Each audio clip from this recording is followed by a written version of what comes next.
So in front of me we have a special kind of 3x3. It looks normal at first, but when you flick the lever, it's not as normal. It has this really cool spiraling animation, and it looks really cool. It looks like a shutter on a camera lens, and if we look at the layout, it's also like spirally. So let's flick the lever and look at the layout work, and just flick the lever again.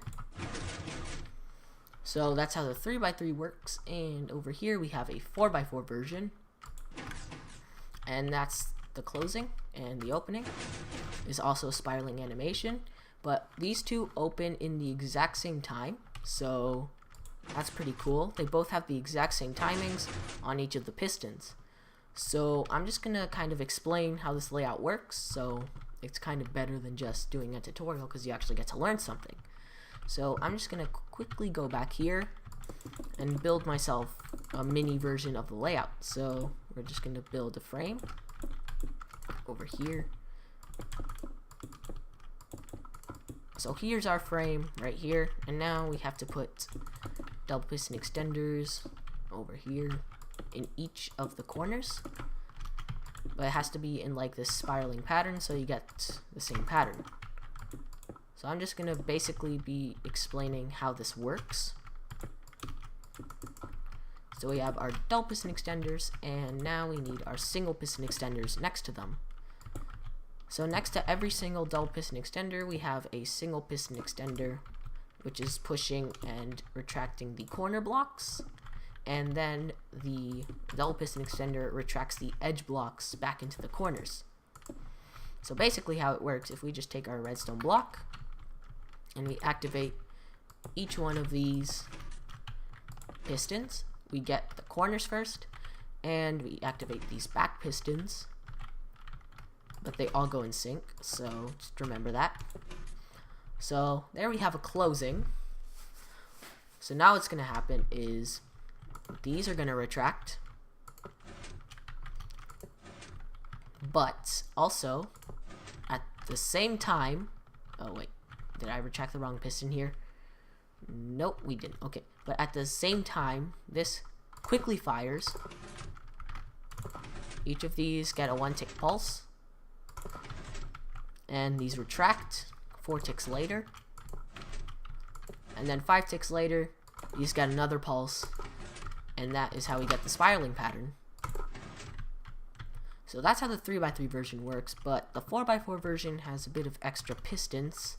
So if we just look at the back, it is fairly similar, except now we have these extra corner pistons just to push the extra blocks there. So if we just make another frame over here,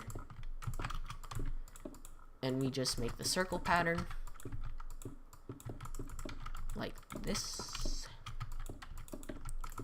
So here is our circle right here, and under this we have to put our double piston extender and our single piston extender next to it, and also up here.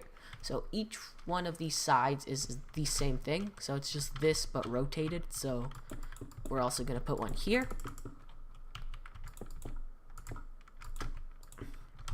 So that's one side, and up here we're just going to put 2 here,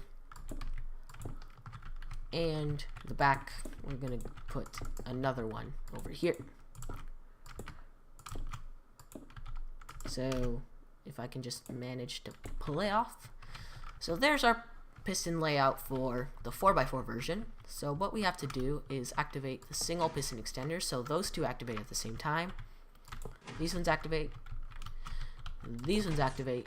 Okay, but this one has to do it in a certain way, so that's why we have an extra piston. So let me just put that there. We have this extra piston to update it so it doesn't activate. So we got this one, and finally this one. So there are the edge blocks done, and now we just have to activate these back pistons again, there, and like that. So that is the closing. It's basically the exact same thing as the 3x3 version, and now like the 3x3, the single ones retract, and then these ones get a 1 tick pulse. And then 4 ticks later, these back pistons retract. And then 5 ticks later, these get another 1 tick pulse. Except we also have a block here, that another piston or something there that updates it, so that doesn't activate like that. So it may seem hard at first, but if we really just take a look at the redstone in it, it's really easy. There's no really any double piston circuits, so let's just look around the 4x4. So here we have our 4 tick repeater going onto this back piston, just going into every single back piston, and on this one. And here we just have regular redstone going into these pistons, so I just put a piston here and redstone here, so these two would activate without the bottom one updating. Over here we have another piece of redstone. Down here we got another piece of redstone just hidden over here. And on this side we have our last piece of redstone. So that's the closing circuit and almost the whole opening. And then we just have these observers, so we have 5 observers going from the redstone line that activate this piston. And we also have it here, and here, and also here. And you may also notice these extra observers. That's just to get the first retraction, the 1 tick pulse that goes before the 4 tick pulse. So we got 4 of those. We got 1 there, there, down here, and 1 there. So it's actually really easy to make one of these doors. And if we look at the 3x3, it's also the same thing. You'll notice the same stuff. We got 4 tick, redstone, and the observer stuff. And all that comes together and makes this really cool looking door, which in my opinion is probably like the best door ever. Like, just imagine this. This is like the best door ever. It's probably one of my favorite doors. So I hope you enjoyed this different video of like dissecting these doors and figuring out how they work. So if you want me to do a tutorial on them, or if you want me to do more doors and just explain how each of them work, I'll make more doors, because I have a ton of doors that I can explain how they work. So if you enjoyed the video, like it and stuff. Ooh, ew, I don't like saying that. Ugh. Anyways, before I talk anymore, goodbye.